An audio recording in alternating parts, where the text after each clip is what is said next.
This is the Retirement Solution Podcast with financial advisor John Hicks, founder of J. Hagan Capital. There are so many things that we just have in our mind and we assume that they're correct because we've heard them 100,000 times. We got to get rid of all those myths. If you've done a great job saving, you'd be surprised what you can accomplish when you use the right strategies. Most people just aren't aware of them. You've worked hard your whole life to earn and save. Now you need a plan to make that money work hard for you. So people that have sacrificed opportunities to spend money, they sacrificed by putting the money in that 401k. They've sacrificed by putting that money in a 529 college plan for their grandkids. Those types of sacrifices should go rewarded in the long run. John is here to help you find solutions for your retirement. On the cusp of Kansas City Chiefs high of winning a Super Bowl, I didn't realize, and it makes sense, obviously, that each player gets a bonus check. The losers get a bonus check, too. They do, because they made the Super Bowl. That's right. So not only did they get the big fancy ring, but they get a bonus check. And we're going to talk about the winners here because each one of the Chiefs players took home a check of $157,000. Not bad. However, how much do they actually get to keep, John? Well, so did they call that bonus incentivized pay? Wait, there's more. Okay. The nextgenbusiness.com website broke down the numbers. This guy talks fast, so see if you can keep up. Here's how it all panned out. Super Bowl winnings $157,000. Federal income tax $58,090. FICA $12,011. Jock tax $3,925. Net income $82,975, resulting in a total effective tax rate of 47.15%. Told you he talked fast. Wow. They went from $157,000 check to an $82,000 check. 47% tax rate, Isn't John. that amazing? And that's federal only. That is not including state. So if you actually if any of these young men lived in, let's say, New Jersey or New York or California, boom, that's even another smash in the face. Yep.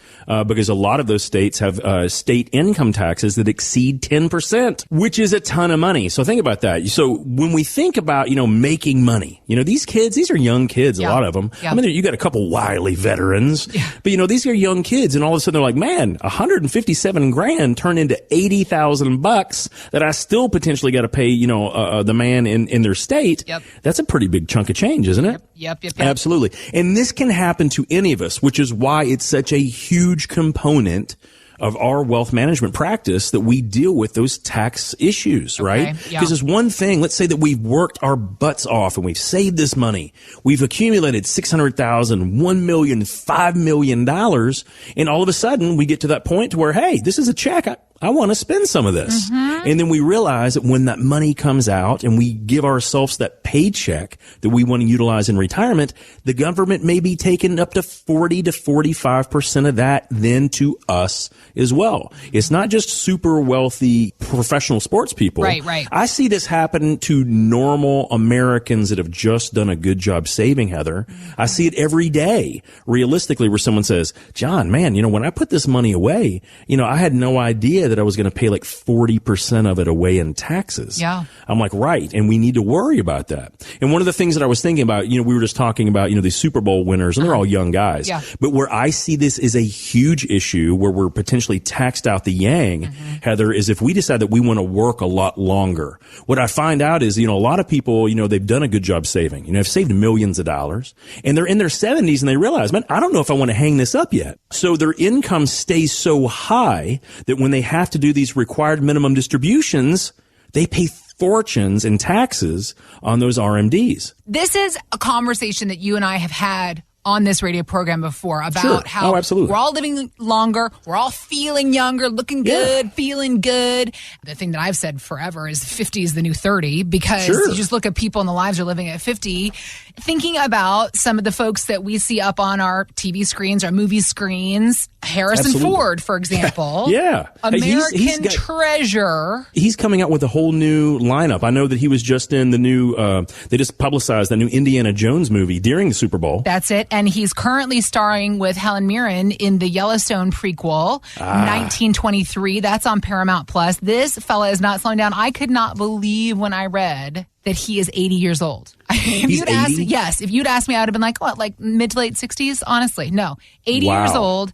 And he actually recently was having an interview with the Today Show talking about his plans for the immediate future. And here's what he said. The idea of not working doesn't make much sense to me. It's really where I feel most alive. He sounds a little sleepy.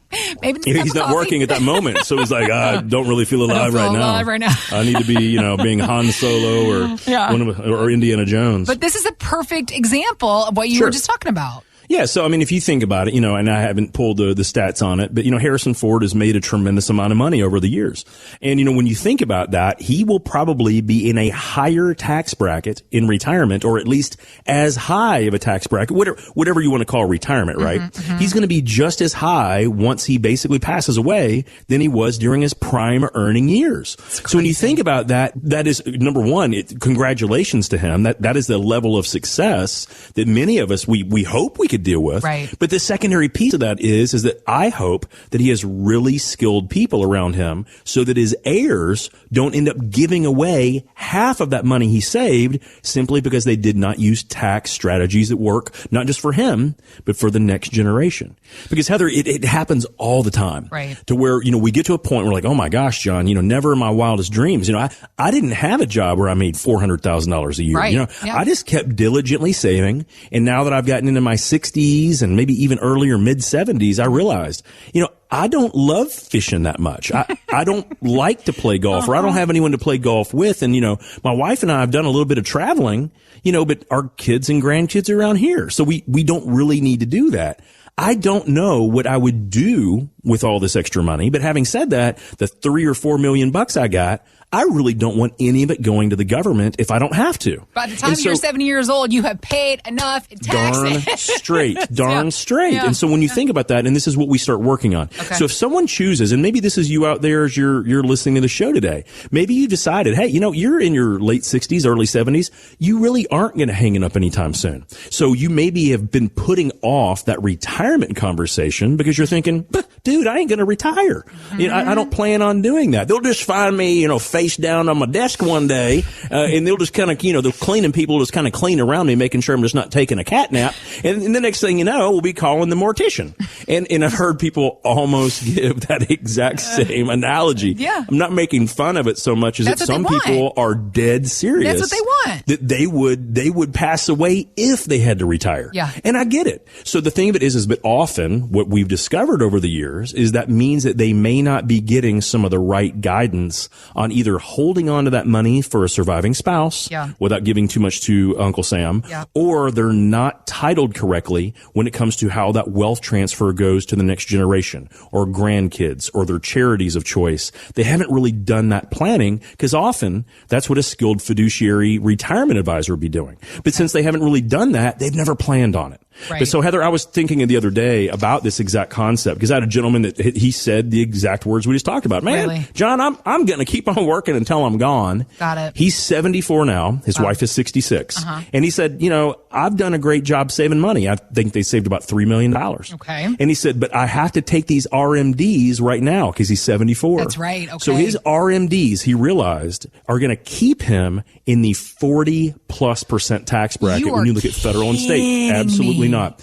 And he said, John, when I'm looking at this, when I was making money, I never made enough to be in that tax bracket. I basically got only 22 to 25% tax breaks on what now I'm seeing, because I'm going to keep working. I might be paying closer to that 37% federal rate plus state. He said, this isn't good. It's insane. What can I do? I'm like, well, it would have been nice had we had this conversation several years ago, but that's okay. There's a lot of things we can do. So what we actually went and we started working on, we didn't have to worry about his income package for retirement. He was going to keep working. So we basically jumped to tax design and wealth transfer.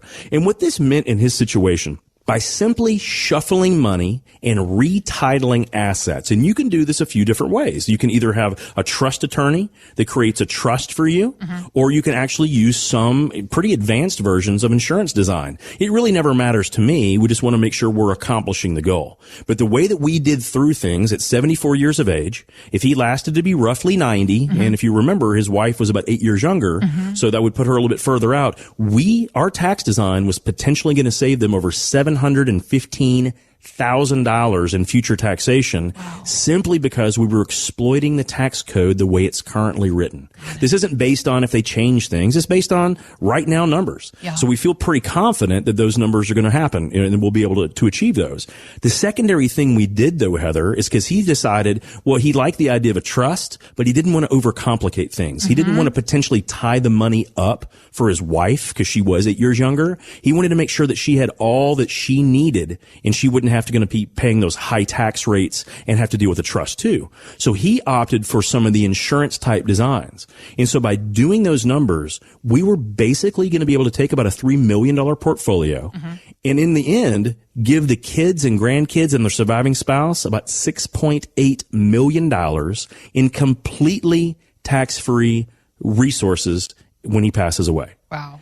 That is amazing. And the thing is we don't have to worry about the markets. We don't have to worry about legislative risk for trusts. Simply, he chose to use an insurance-based design. Now, that doesn't mean that it's the right strategy for anyone else or for everyone else. The concept is that if we're looking at how do we keep more money in our pocket, this couple was going to be able to save about $700,000 from what we can tell right now. And on top of that, we solved that tax issue to his next generation because we effectively turned that almost $3 million, almost better than doubled it into over $6 million of tax-free money down the road. So we basically took a situation of someone that was never going to retire, and we still figured out once their retirement has truly come to fruition, what would it look like for the next generation? And he thought that was pretty exciting.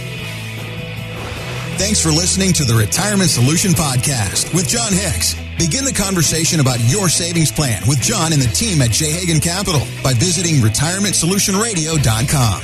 Be sure to listen to John's radio show, The Retirement Solution, Saturdays at 8 a.m. and Sundays at 9 a.m. on News Radio 840 WHAS. J. Hagan Capital Inc. is not licensed in all 50 states. To find out if J. Hagan Capital Inc. is licensed in your state, please call 502-690-5635. J. Hagan Capital Inc. is not affiliated with nor endorsed by the Social Security Administration or any other government agency. It does not provide legal or tax advice. Annuity guarantees rely solely on the financial strength and claims paying ability of the issuing insurance company. By contacting us, you may be provided with information about insurance and annuity products offered through Jonathan Hicks, insurance license number 548962.